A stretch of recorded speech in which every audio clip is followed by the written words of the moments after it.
Good morning, Lourdes. Good morning, Maria. How are you today? I'm doing pretty good today. I'm doing pretty good. Happy to be around. How are you? Terrific. Great. So we've entered into February, right? And so I know this is the big love month. And today's topic is why people fall out of love and how to rebuild it. And so, have you ever looked at the person you once loved deeply and wondered what happened to us? So, pulling out of love it's not sudden. It's a slow drift. One missed conversation, one unresolved argument, one moment of indifference at a time. But why does this happen? And can love be revived? Yeah, I mean, this is an important topic because it's when we don't tend to our relationship, it's like tending to a garden. Weeds will start to grow, stuff will start to die, you won't even notice. But that's what happens with love. It fades when it's left unattended. And unrealistic expectations, emotional neglect, and unresolved conflict create an invisible wall between two people. Over time, you stop sharing, stop listening, and stop trying. You feel more like roommates than lovers. But why? Right. So here are 8 common reasons that people fall out of love. So the first one is that unrealistic expectations, thinking love should always be effortless, or a lot of times thinking that your partner should know, so that mind reading, they should know you by now. But you've changed, you've grown, and you should speak and allow your partner to know verbally what your expectations are.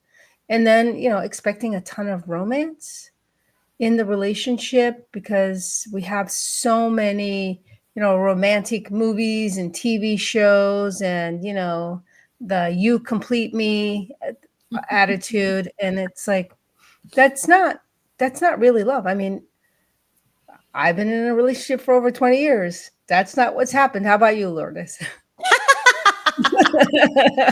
Did that happen?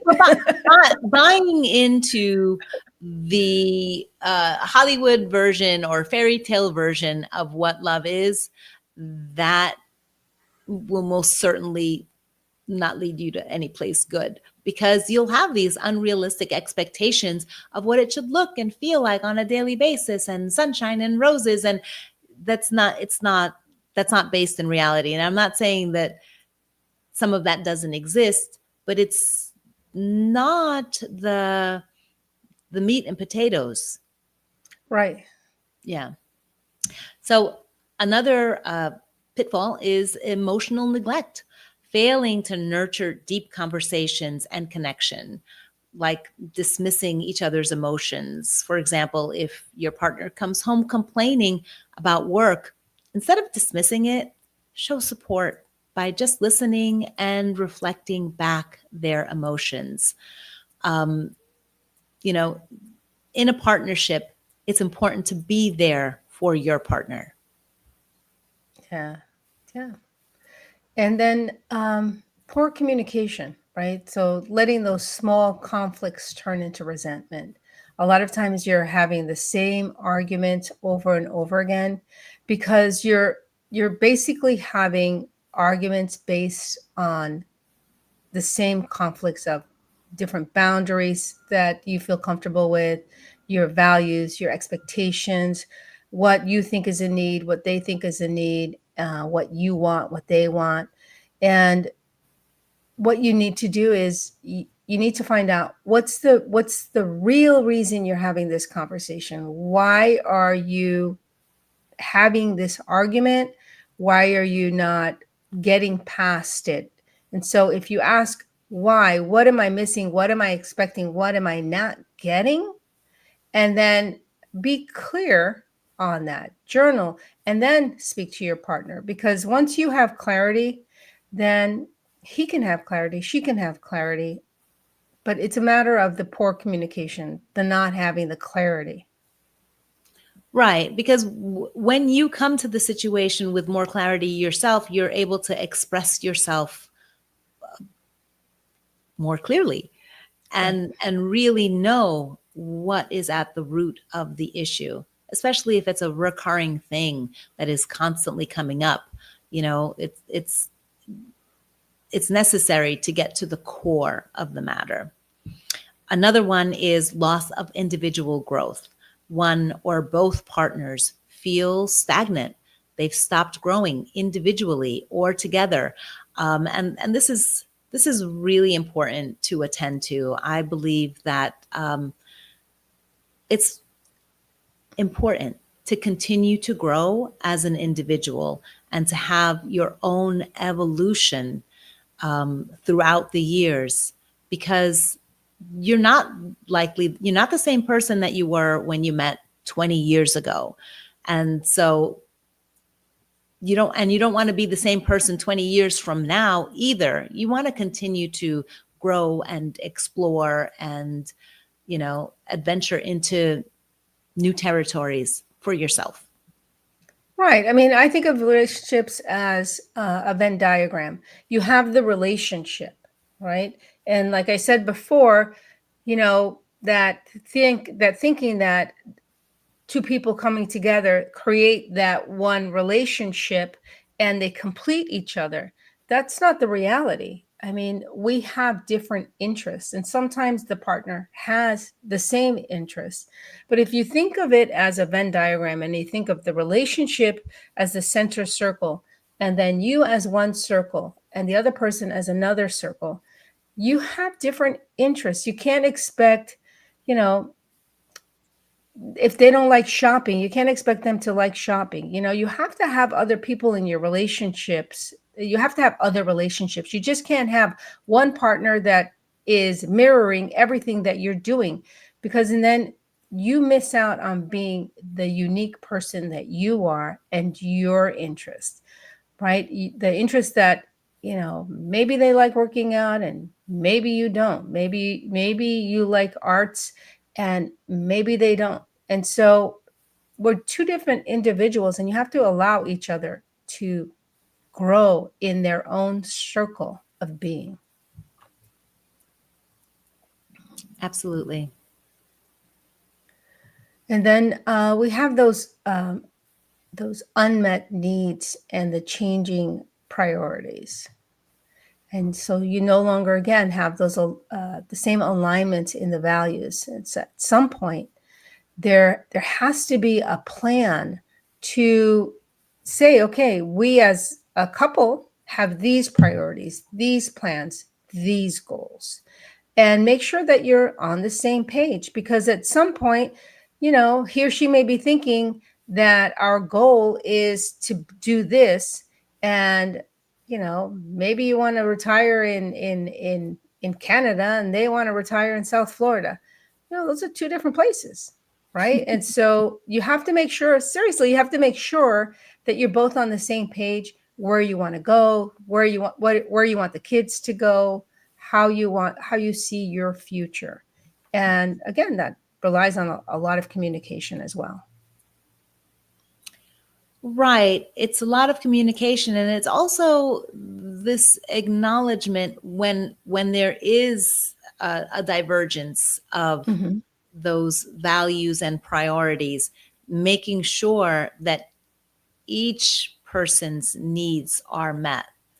Even when priorities are shifting, finding a way to make sure that each person is being respected and as best as possible, where possible, their needs are being met. Another is lack of novelty and excitement.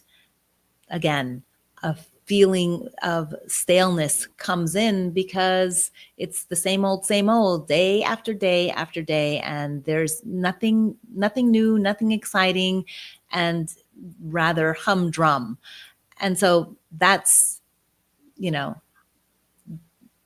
something that really needs to be addressed, so that you can keep the spark alive. You can have a lively relationship where you're sharing new experiences and, bringing in variety into the relationship. Right. That growing together needs to be fed. It needs to be acknowledged. It needs to be, cultivated. And then there's the unhealed emotional wounds, and those past traumas they definitely affect our present love. And one of the things that happens that is unfortunate is that people think that your partner needs to heal your traumas. And the truth is that what happens is that in relationship, your traumas or your feelings about love are revealed. And that doesn't mean that your partner who has revealed or pushed your buttons is going to heal your wounds. It means that they're going to reveal your wounds. And in some cases, it will be sufficient to speak to your partner about your past wounds. But in many cases, you're going to need help. You're going to need outside help. You're going to need a coach or a therapist or a friend that has similar past love traumas of those same things, the feeling that you're not good enough. Your partner can't handle all of that. You have to get resources and allow them to, basically forgive them for not healing you, because it's not something that they can do.